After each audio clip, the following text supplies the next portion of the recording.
Émotionnel ou rationnel, en accord ou à l'opposé. Les rencontres de l'art.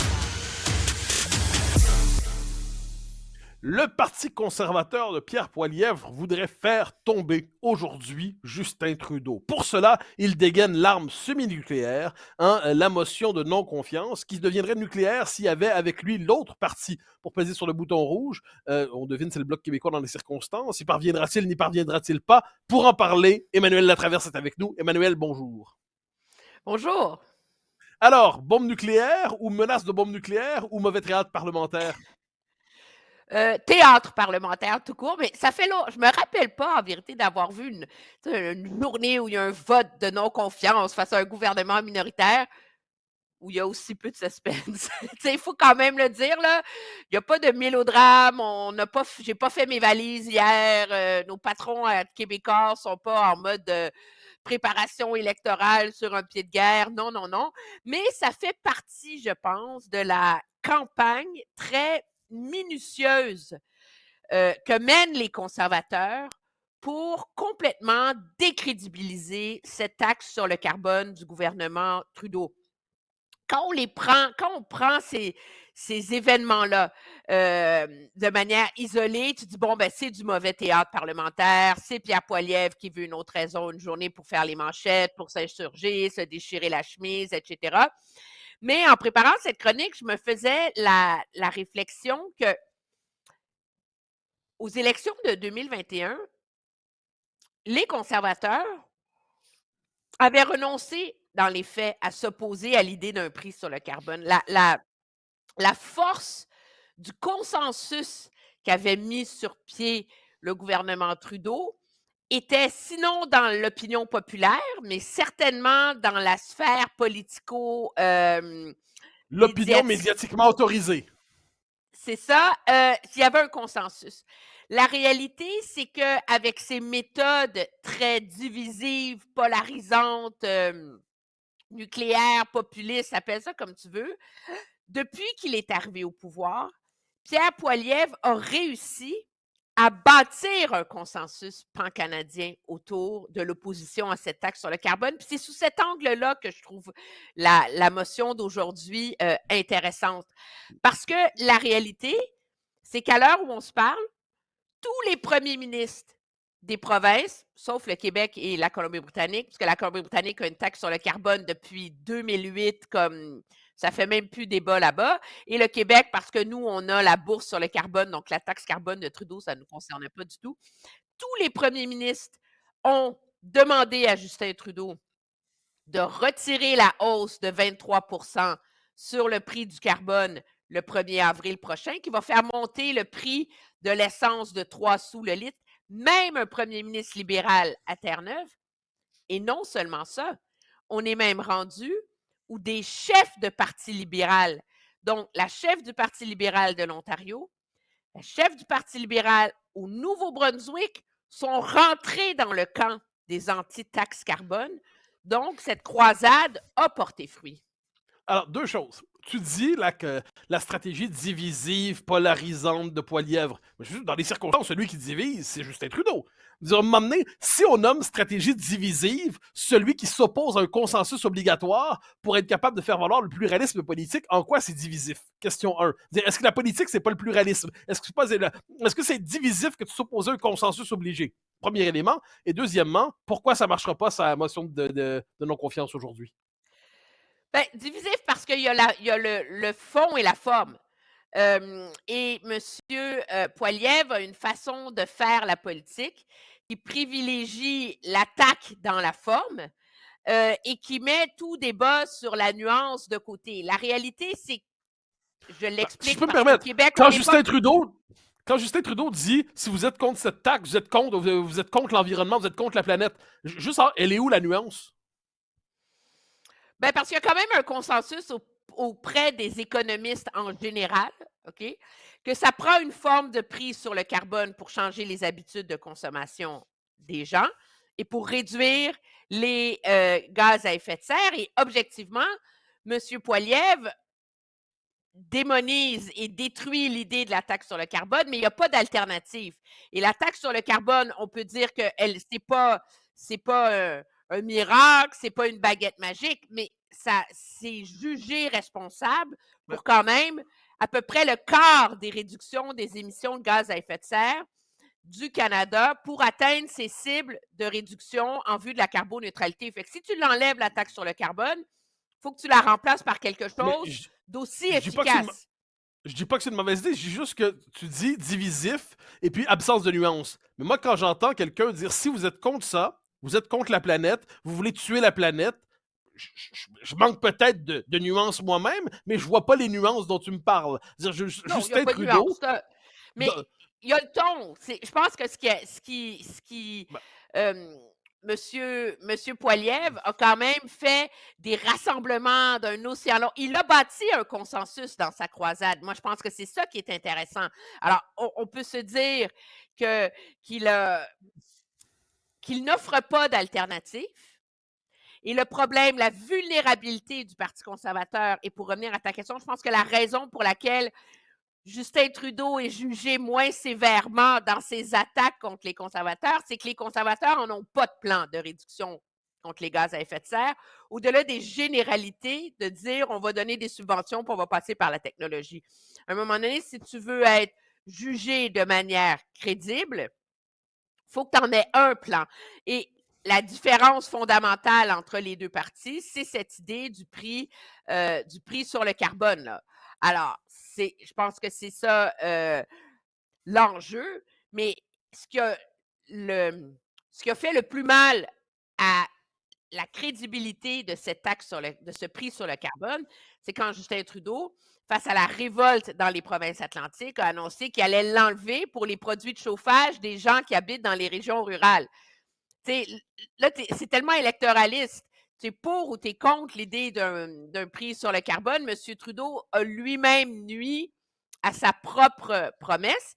Puis là où il y a quelque chose, pour revenir à ta question, de populiste dans l'approche de M.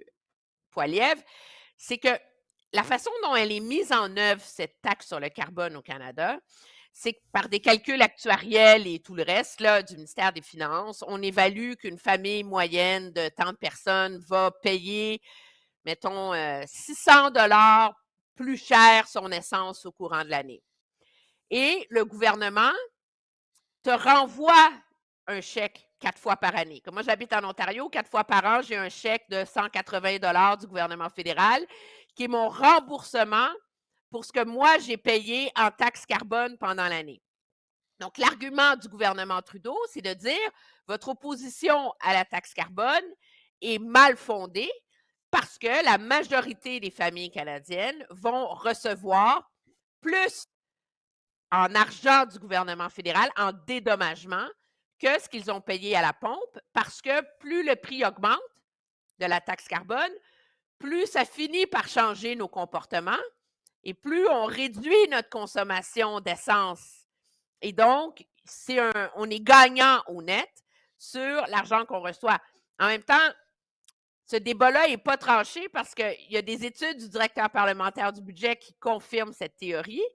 Mais si tu évalues ces calculs-là sous un autre angle, tu peux en venir à l'opinion inverse. Et c'est ça le problème, c'est qu'il n'y a pas de consensus sur si ça a un impact ou pas sur les finances des gens. alors, en 15 secondes avant de passer à l'autre sujet, pourquoi la motion passera pas La de motion ne non-confiance? passera pas parce que le Bloc québécois est contre. La motion ne passera pas de un parce que le NPD s'est engagé par une Ouais. entente avec le gouvernement libéral à ne pas faire tomber le gouvernement. Donc, le NPD ne peut pas voter OK. en faveur de la motion. Et le Bloc québécois va très certainement voter contre parce que le Bloc québécois est en faveur du principe d'un prix sur le carbone. Mais si le Bloc québécois votait avec les conservateurs, ben le Bloc québécois désavouerait le concept de la bourse sur le carbone qu'il y a au Québec. Donc, le Bloc québécois va voter avec le gouvernement sur celle-là. Mais en même temps, tout ça, la partie théâtre de tout ça, c'est qu'on s'entend que ça va servir aux conservateurs à faire des petites vidéos, puis à nous dire que maintenant, Yves-François Blanchette fait partie de la coalition NPD libérale qui maintient Justin Trudeau au pouvoir contre l'électeur moyen et le Québécois moyen qui paye trop cher son essence.